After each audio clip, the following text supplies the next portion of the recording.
بسم اللہ والصلاة والسلام علی رسول اللہ اما بعد۔ میرے بھائیوں اور ساتھیوں، ہمارے رسول اکرم صلی اللہ علیہ وسلم نے جن کاموں کے کرنے کا حکم دیا ہے، پہلی فرصت میں خود اللہ کے رسول اکرم صلی اللہ علیہ وسلم نے اسے انجام دیا ہے۔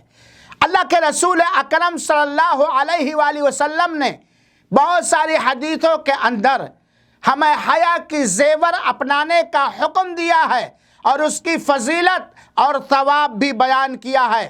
وہیں پر ہمارے رسول اکرم صلی اللہ علیہ وسلم ایک کنواری پردہ نشین عورت سے کہیں زیادہ باحیا اور شرمیلے تھے۔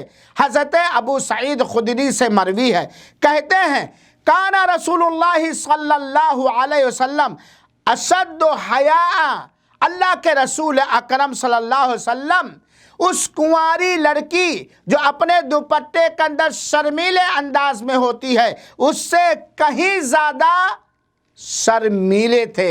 اور جب اللہ کے رسول اکرم صلی اللہ علیہ وسلم کوئی ایسی چیز دیکھتے جو آپ کے لیے ناپسندیدہ اور ناگوار ہوتی تو اللہ کے رسول اکرم صلی اللہ علیہ وسلم کے چہرے مبارک پر اس کی ناپسندیدگی اور ناگواری کا اثر دیکھا جاتا۔ یہ متفق علیہ روایت ہے۔